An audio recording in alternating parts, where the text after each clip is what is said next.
Ivarstead, a modest milling village in the west of the Reach, situated at the bottom of Skyrim's tallest peak, the Throat of the World.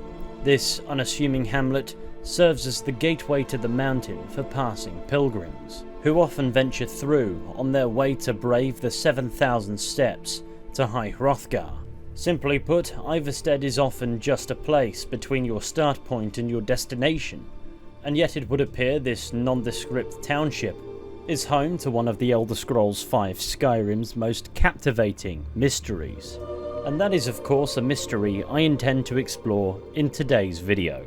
It's nothing major nor universe-shattering, but appears to fixate on one of Ivarstead's more characterful residents. This raggedy fellow is Narfi, and he's known for being fiercely in touch with his faculties and living in his fantastically maintained house. In reality, the guy's got issues that become very apparent the moment you meet him, and chief among those issues we have the disappearance of his sister, Reyda, whom he frequently rambles about as he goes about his aimless routine, and that is a solid chunk of the conundrum in question. However, it isn't quite the full shebang, and we'll come to that in good time. So for now, please join me as we attempt to tackle who killed Narfi's sister, Reyda.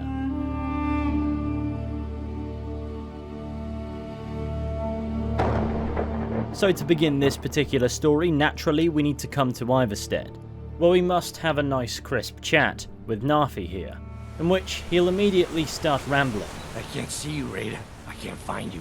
Why are you hiding? Hide. Don't make me sad.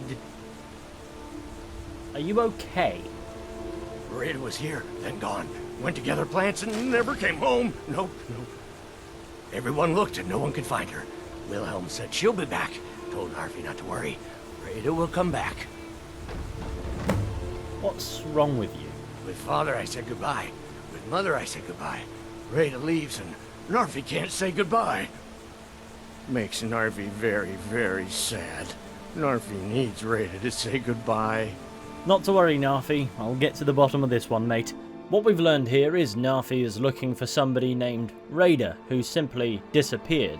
Everybody looked, but nobody found anything. I presume what he means by this is the people of Ivarstead. Now, unfortunately, due to his rather erratic state of being, little more of sense can be made of his words. However, he mentions a fellow named Wilhelm, who just so happens to be the owner of the local tavern, the Vilmeyer Inn, and you'd hope maybe he'd be able to shed some light on the situation, considering the miscellaneous objective we've acquired, tasking us to head over and have a chat with him. And sure enough, he can usually be found behind the bar. So what's the story with this Narfi? He's harmless. He's been in a state ever since his sister Reyda disappeared over a year ago. He just keeps to himself in what's left of his folks' farmhouse across the river. You told Narfi she's coming back? I just said that to make the poor guy feel better. I'm pretty sure she's dead. Reyda would gather ingredients from the small island in the river east of here. Then one day, she just vanished. I tried to look for her, but she never turned up. Anything dangerous on that small island to the east? I've seen some sort of a cave entrance over there. Folks call it Geirman's Hall, but I don't know why. Probably best if you avoid it for now. It didn't seem to do Reyda any good. Wilhelm's dialogue here isn't just helpful, he actually gives us a wealth of knowledge to work with. It's from him we discover that Reyda is Narfi's sister and that she disappeared while collecting ingredients by the river over a year ago.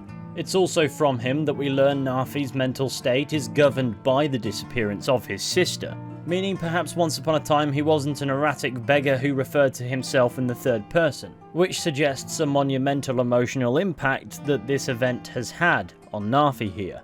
As for leads and theories, Wilhelm discloses to us that though he reassured Narfi that Reyda would return, he's quite certain she's deceased, and perhaps the explanation lies to the east of Ivarstead on a small island housing a cave known as Geirman's Hall, which gives us more than enough information to be getting on with. As for why he would lie to Narfi and state that his sister is coming back, he claims he made that comment to make the poor guy feel better, so it's not terribly suspicious, and it's certainly consistent with his affable character, who can oftentimes be overheard issuing words of encouragement to both his patrons and colleagues. And thanks to the information he's granted us, perhaps we can finally uncover what became of Narfi's sister, an objective that of course replaces the aforementioned one. Now, there would be little point in preserving that discovery until when it's convenient, because as it turns out, finding Reyda is not an awfully complex undertaking.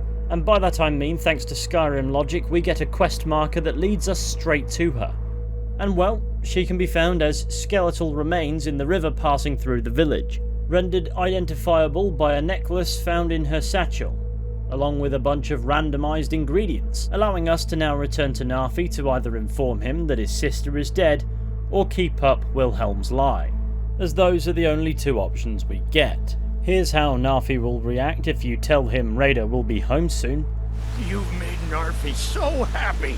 Narfi now waits for his sister until she comes home. At least Narfi has Reyda's necklace, reminds Narfi of his sister. Thank you for giving this to Narfi. Which does not bode well when you take into consideration that Reyda will not be home soon. But here's how he reacts when you tell him the truth. Oh no. No. Narfi never got to say goodbye. Now Narfi's all alone. At least Narfi has Reyda's necklace. Reminds Narfi of his sister. Thank you for giving this to Narfi. And that may very well seem like the end of that story. We've uncovered the fate of Reyda and either kept up Wilhelm's fib or brought Narfi closure. Regardless of what we do, nothing magically restores his marbles, although if anything his dialogue does get crazier if you tell him his sister is deceased. Narfi's sad now. Still wait for Reyda. No more sleep. No. So, based on how I've presented things so far, I think you'd be forgiven for wondering what more could come of this story. Well, firstly, I think it's worth addressing the suspicious circumstances surrounding Reyda's fate. It would appear as if she got into a spot of bother in the river and drowned, and yet she was basically in the village. She hadn't left it. If she'd made a commotion, she would have been heard. Also, how likely was she to drown in a spot that would seem familiar to her? And if she was known for going to this sort of area to collect ingredients, how come nobody found her remains? And then of course there's the question of why weren't her remains pulled further downriver? Is she being weighed down by something? I mean, her skeleton is half buried by the riverbed now, but that's far from instantaneous, is it? 2 + 2 appears to be equaling 5 here. So naturally it's worth considering that just because this is where Reyda's body wound up doesn't mean that this is where she necessarily died.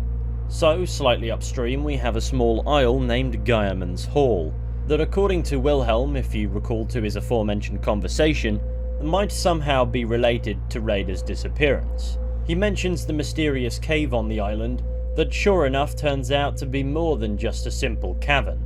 Not only is it infested with skeevers that we must burn to death, but there's also a massive-ass vertical hole in here that leads straight into an ancient Nordic ruin of some description. And thanks to first-hand experience, we can confirm there are active Draugr down here. Or at least there were before we showed up. Now, are we to believe that Reyda made it down here and was somehow killed by the Draugr who then went and dumped her body in the passing river? I have no idea.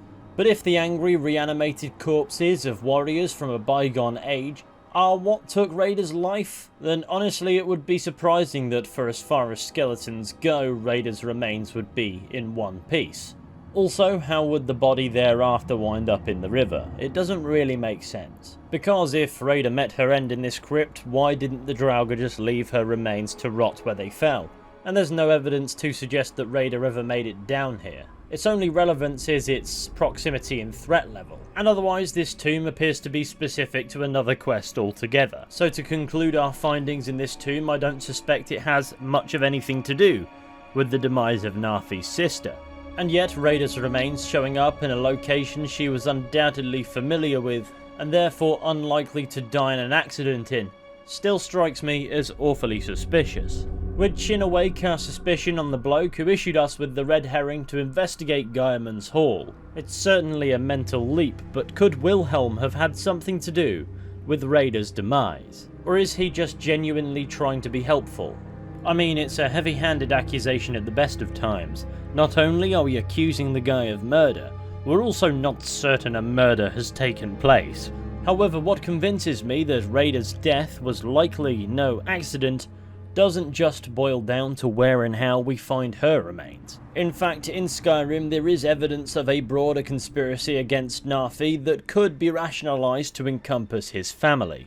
And to understand more of that, we must momentarily depart from Ivarstead, head west around the throat of the world, to the Dark Brotherhood Sanctuary in Falkreath Hold. For upon joining this guild of assassins for hire, before we're issued any major contracts by Astrid, we're instructed to interact with a fellow named Nazir, who will give us some less glamorous assassinations to carry out. These aren't particularly glamorous assassinations, I'll be honest.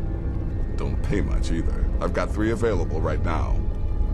Your targets are the beggar Narfi, an ex-miller named Enodius Papias, and Beitil, a mine boss. So what we've discovered here is that, among others, there is a Dark Brotherhood contract active on Narfi's life. And this doesn't just mean that somebody wants him dead, it means that somewhere out there is an individual desperate to see Narfi die. And this is because making contact with the Dark Brotherhood is undoubtedly a tedious exercise. Considering the Night Mother is completely absent from the Dark Brotherhood Sanctuary at this point, and even if she was present, there is no current listener, the Dark Brotherhood relies quite heavily on rumours of individuals performing the traditional summoning ritual. This means that performers of this black sacrament not only have to merely engage with a depraved ritual that involves a human corpse and all sorts, but also persist with it for some time and hope they're not being anywhere near as discreet as they think they are. In other words, getting the Dark Brotherhood involved in anything is an incredibly tedious affair. So for somebody to want Narfi dead this way, isn't somebody in his eyeshot dreaming that the beggar across the river would simply disappear. Somebody really hates his guts. As much as petty reasons for wanting somebody to die crop up quite often inside missions to do with the Dark Brotherhood, considering the suspicious death of his sister, I have a feeling that's not the case here. But this raises an alarming question. Who wants Narfi dead? And also, why? The fact that his sister also died under questionable circumstances can't be a coincidence. Unfortunately, though we can ask Nazir for more clarity on Narfi, it's nothing we can't discern on our own. He's a hapless beggar living in some ruins just outside the village of Ivarstead. Easy, even for you. As you can see, it doesn't explain what would justify bringing a swift end to Narfi's existence. The only explanation we get is somebody quite clearly wants him dead, and the Dark Brotherhood is there to deliver. As for what this means for what happened to Reyda, she died in a way that doesn't quite get explained adequately by the environment we find her in. And yet we're to believe the Dark Brotherhood having a contract on her brother's life is a coincidence? As possible as that may be, I highly doubt it. Therefore, it's my belief that to answer one of the 2 questions proposed in today's video is to answer them both. And that is, unfortunately, the tricky bit. The good news is the pool of potential suspects is not huge, as there's only one NPC in Ivarstead who even acknowledges Narfi's existence, and that's Wilhelm. Does that mean he's the guy we're looking for necessarily? Not quite. He's just a helpful innkeeper who seems to care about the people in his village. This is reinforced with how he treats his staff and patrons. He gives off the vibe of a well-meaning individual, and yet his lie to Narfi that his sister will return despite his own certainty that she's dead is sure to do more harm than good the longer the lie is kept up for, considering Reyda does not come back. There are theories suggesting Wilhelm performed the Black Sacrament and hired the Dark Brotherhood to kill Narfi to put him out of his misery. After all, his parents are gone, presumably deceased, and his sister died in the river. It's also theorized that Wilhelm is the one that killed Reyda. He seems to be certain that she's dead and offers an explanation that turns out to be nothing to do with Reyda's death. However, there are holes in that entire theory. Why would he kill Reyda? And why would he think the Dark Brotherhood was the most efficient method as performing a mercy killing on a crazy beggar that nobody speaks to? And if he did kill Reyda, why would he dump her remains in a shallow body of water mere meters from the door to his inn? You could argue these rookie mistakes are born from not being used to killing your neighbours, which is a reasonable explanation until you factor hiring the Dark Brotherhood to seemingly tie up loose ends, which would speak to a more methodical mentality. Also, if he'd killed Reyda, why hire the Dark Brotherhood now to kill Narfi? Something about the explanation as proposed just doesn't add up. But I suppose just because other Ivarstead residents don't interact with nor acknowledge Narfi doesn't mean they couldn't be responsible. Timber Wide Arm, who runs the mill, is known for treating her staff abusively. And not only that, she pays us to kill bears indiscriminately because they do bear stuff, simply because it might inconvenience her business. If she desired to expand to the other side of the river here in Ivarstead, it would not only make sense that she'd want Narfi out of the picture, but she's also the kind of character who we're led to believe doesn't need an excuse to do something horrible. Would she go as far as involving the Dark Brotherhood? I mean, it's possible, but the truth is we don't spend enough time interacting with her. She isn't portrayed as evil, simply stressed. As another noteworthy occurrence, Klimek spends an awful lot of time simply staring at Narfi's house. It's kind of odd, it's not a very good view, but whatever floats your boat. Neither of those characters have a particularly strong motivation for wanting Narfi out of the picture.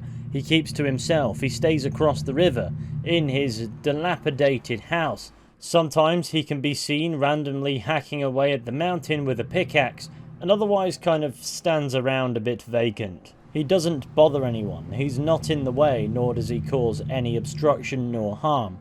Maybe the crazy guy across the waterway is simply bad for business, and if that is the motivating factor behind the Dark Brotherhood contract on his life, that would mean every single person in Ivarstead qualifies as a suspect. But that wouldn't explain why Reyda died. But I have neglected to mention something with respect to finding Reyda's remains. When you first enter the portion of the world in which Reyda's body is, on the water level above her skeleton we can find 2 arrows, apparently. The only explanation, of course, is this is a classic Skyrim glitch, and those arrows situated directly above her are supposed to be in her remains. And that would help explain why nobody noticed what happened. If she was dispatched from range, there would have been no confrontation, and provided the arrows were fired fast enough, there would have been no sound either, or at least minimal sound, maybe a rather characteristic splash that you'd expect when nearby to water. This provides both an explanation for why the people of Ivarstead, including the frequent guard patrols, were none the wiser, and also the suggestion that Reyda's death was intentional. And who could theoretically carry out such a stealthy assassination? Well, of course, questions will need to be asked of the same organisation that are contracted to kill Narfi now. What I'm saying is, what if the Dark Brotherhood were hired to kill Reyda a year ago, and have recently been hired to eliminate the family once and for all by finishing off Narfi? But thanks to a bug, those arrows do tend to get swept away before you ever get close enough to her remains to see them, so whether or not they hold any water remains to be seen. But most of all, you'd think if the Dark Brotherhood were contracted once upon a time to kill Narfi's sister, that would be mentioned when you're issued the contract to take Narfi's life. It never is. That said, an assassin organisation undoubtedly compartmentalises information quite well, so we'd never hear about it on account of the contract being in the past, therefore making it irrelevant. That said, I don't really like the idea the Dark Brotherhood is behind Reyda's killing because it robs us of any chance to explain it. So on account of dissatisfaction, I don't think this is an instance of lightning striking twice. So off the top of my head, I can think of 3 potential suspects who might be responsible for killing Reyda. We've already gone over Wilhelm, whose motivations I simply cannot perceive, and he seems like something of a do-gooder. Chances are good Reyda died nearby to his inn, but I get the impression if he was to kill someone he'd do it a bit further away. Not only that, he wouldn't leave the body effectively on his doorstep. So let's shift onward to observe an alternative suspect. What if Narfi killed Reyda? Not only would it explain the state he's been in ever since, having reverted to a childlike state to cope, but it might also explain why an otherwise upstanding member of society, such as Wilhelm, for instance, would hire the Dark Brotherhood to kill Narfi. This is reinforced somewhat in dialogue from Narfi that suggests deep down he knows Reyda's dead before you've even found her skeleton. Oh, Reyda, you live among the clouds now, dear Reyda. So it would seem Narfi is aware of, or at least on some level, believes his sister to be dead. Does this mean he could have killed her and retreated to this mental state to escape that reality? It is admittedly as much a stretch as anything else, but it is something another character might know of, such as Wilhelm, that might force them to perform the Black Sacrament to put Narfi both out of his misery and protect everybody else from his outbursts. That said, Wilhelm tells us Narfi is harmless, and in this scenario, that wouldn't be the case. But that again falters when you begin to ask the question, why would he kill his sister in the first place? And that's when I happened upon the theory that Narfi is a werewolf, fueled by this particular line of dialogue. If you see Reyda, tell her that Narfi misses her and to come home soon. Very soon. Soon. Soon like the moon. Which is an interesting choice of rhyme, and likely only that. But lycanthropes are often associated with the moon. I've also seen werewolves associated with mutton chop facial hairstyles, which Narfi sports something similar to. But perhaps the most appealing piece of meta-evidence is his very name, Narfi. You see, the name Narfi in Norse mythology is the name of one of Loki's sons, and based on my admittedly incredibly limited research, it appears Narfi became a wolf at some point. I'm not familiar with Norse mythology, but there's enough in that, however convoluted, to assign a meaning to Narfi's name in Skyrim. Perhaps this means Narfi was once upon a time intended to be suffering from lycanthropy, and the mystery here would have been more expansive, also explaining the Dark Brotherhood contract a little bit better by default. But as far as the final game is concerned, it doesn't appear as if that's the clay we're sculpting with. And Narfi is already grappling with insanity. He doesn't need transformations into a wolf creature. Furthermore, should you intend to confront him before killing him as part of the Dark Brotherhood questline, it would seem regardless of what you say in that moment, he is aware of your intentions, and no matter what, will not fight back. Who are you? What do you want? Do you want something? Look, if you ain't gonna talk, or spare no coin, just go away! Please, just leave me be! You'd think one with a beast inside them would put up a fight. Also, you'd kind of expect Narfi's potential lycanthropy to be quite the talking point with regards to his assassination. But upon completing the mission, Nazir only says this. Congratulations. You slaughtered an emaciated beggar in cold blood. You are truly an opponent to be feared. Here's your payment. It would appear he is just an emaciated beggar, as Nazir puts it, with no fight in him whatsoever. Surely a werewolf hidden within an adult mind would have come out as something of a fight or flight response, if we're assuming Narfi's theorized lycanthropy was not under his control. So thanks to that, I'm quite convinced Narfi is not a werewolf. But then it dawned on me that the area that Ivarstead inhabits has something of a bear problem, and they appear to be doing a rather adequate job of ruining Timber Widearm's lumber business. And then I recalled encountering a bear by Narfi's house, for some reason.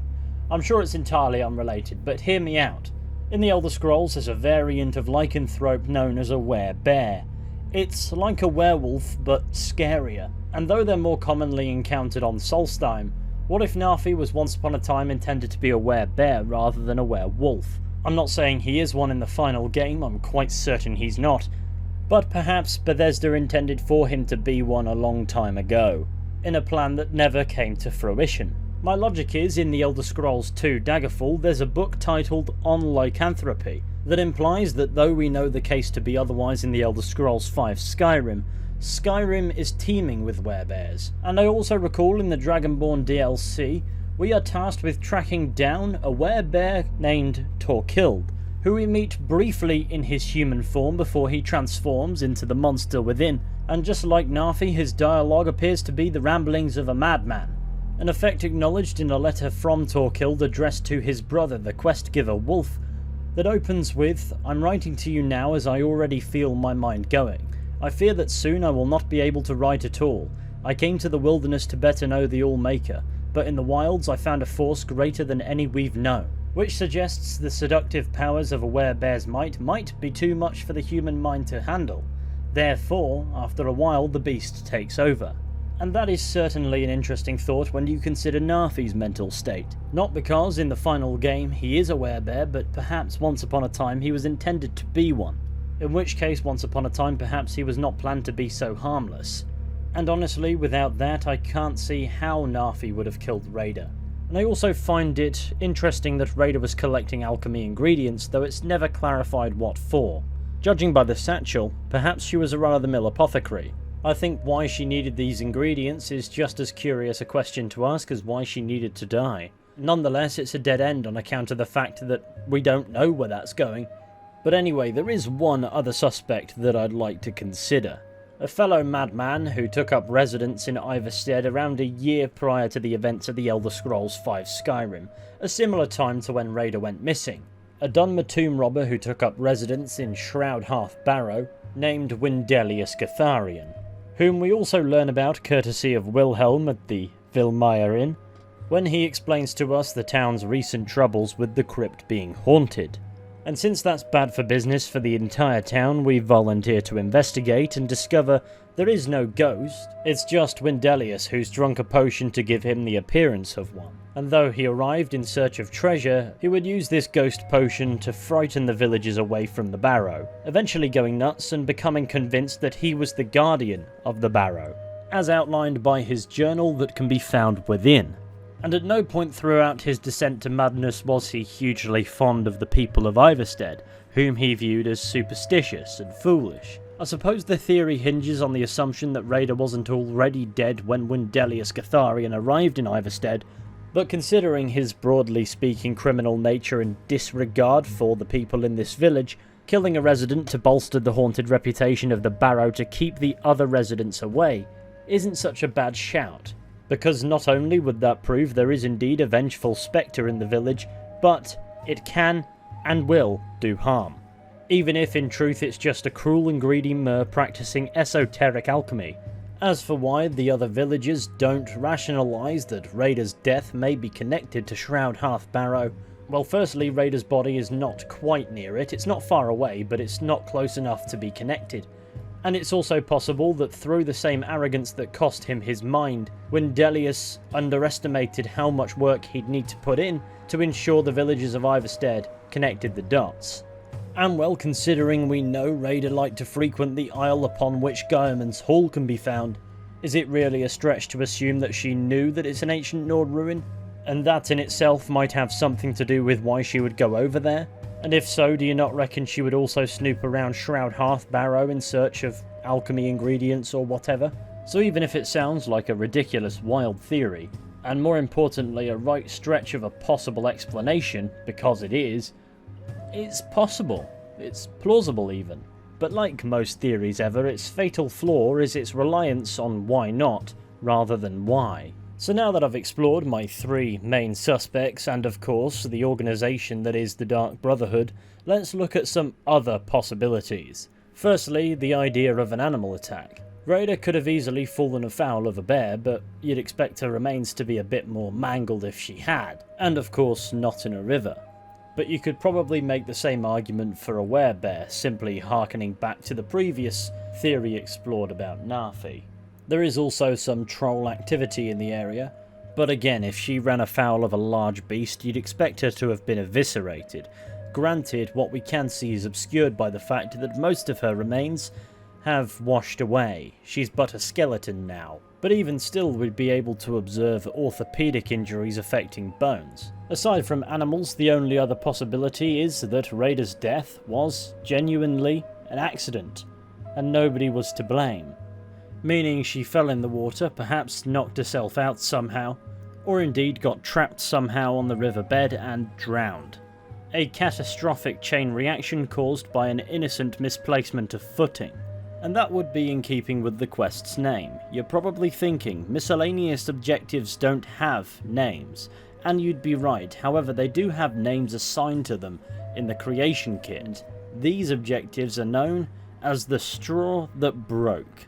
The first half of a fairly well-known idiom, the straw that broke the camel's back, which refers to a benign, within itself insignificant action that has a massive, often negative impact. This does not appear to refer to Narfi going crazy after losing his sister.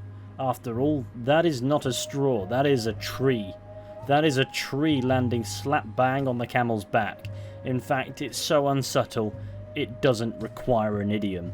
But it could refer to a typically minor blunder, for instance the misplacement of footing, causing a chain reaction that costs somebody their life, especially if it's something that person did regularly and they'd grown complacent, exponentially increasing their risk of a disproportionately colossal consequence to an otherwise minor action. That said, I don't really think that much thought went into a name that most people will never even see associated with Narfi. And so it seems the question who or what killed Reyda is impossible to answer. However, someone subsequently unleashed the Dark Brotherhood on Narfi, and let's be real, it isn't going to be a passer-through who couldn't care less about a beggar across the river, whom they will not have to see ever again once they've left.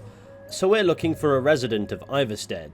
It's not going to be the likes of Windelius or anybody else disillusioned with society, because the purpose behind hiring an assassin guild to do your dirty work for you is to keep your hands proverbially clean. And this is where there's only really one name that stands as a reasonable possibility. You're right, Wilhelm lad, it's good to see you again. Aside from Narfi himself, Wilhelm is the only NPC in Ivarstead who acknowledges the poor beggar's existence. And well, logically, he might have cause to summon the Dark Brotherhood to do his bidding. You see, if you recall, he sends us to deal with Shroud Half-Barrow because it's bad for business. And perhaps an utterly unhinged, dishevelled man living across the river from your inn could also prospectively be bad for business. However, that isn't how it appears his mind works. From conversations we can tell this man is friendly, helpful and encouraging to those around him. So even if Narfi was bad for business, do you not think that he would just put up with it? There is a fairly popular theory that proposes the idea that Wilhelm contracted the Dark Brotherhood to end Narfi's life, as a form of mercy. You see, Narfi here has no real prospects of getting better. He's all alone, his sister's dead, his parents are presumably dead, he lives in a house that has been mostly destroyed. His entire routine consists of rambling at the world, and jamming his pickaxe that someone for some reason trusted him with into the mountain, and when he's not doing that, he's really not doing much of anything. Without an income nor understanding of the world around him, Narfi's prospects extend about as far as his stomach does. Without anyone to take care of him, he will simply starve to death, which isn't a pleasant way to go. He is a broken man with no hope. And so the rationale is, Wilhelm, being the benevolent fellow he is, wanted Narfi's impending, inevitable demise to be swift, and put in motion a contract to ensure the poor guy didn't suffer a slower, more painful death. And if that's the case, I think it's safe to assume that Narfi isn't the only nutcase in Ivarstead, as that is one hell of a morally questionable train of thought. And as kind as it may sound, what would give him the right to make that decision over another person's life? When you think about it, it speaks to a rather skewed worldview. And if this is the case and Wilhelm did indeed contract the Dark Brotherhood to carry out a mercy killing on Narfi, what other values of his are twisted and how can they apply to the story we've explored today? I mean, we know he's a rather superstitious fellow and he appears to have a fear of things that he can't quite rationalise. He'll warn those who stray too close to Shroud Half-Barrow that it's dangerous. Maybe not going as far as berating, but he certainly raises his voice when he hears somebody's put themselves in harm's way. At least from his perspective. It's also interesting that behind Wilhelm's bar he's got a copy of Harebane's Bestiary, Hagraven's, and a nice little axe. Now the axe isn't surprising, this is Skyrim, you'd be foolish to not own one, or at least a weapon of some description. But a book on Hagravens isn't what I'd imagine to be a page-turner. Granted, it's not the only book that can be found in his inn, but it's interesting that this one's behind his bar. What if Wilhelm here has something of a paranoia? And what if he thought Reyda was involved with Hagravens or was indeed intending to become one herself, After all, she was an alchemist of some description, and alchemy in the Elder Scrolls is a somewhat magical discipline. As for hagravens, they're incredibly powerful witches who sacrifice their humanity in exchange for power to keep things brief. Perhaps he, whether rightly or wrongly, suspected Reyda and put an end to her before whatever she was planning could be done, if indeed she was planning anything.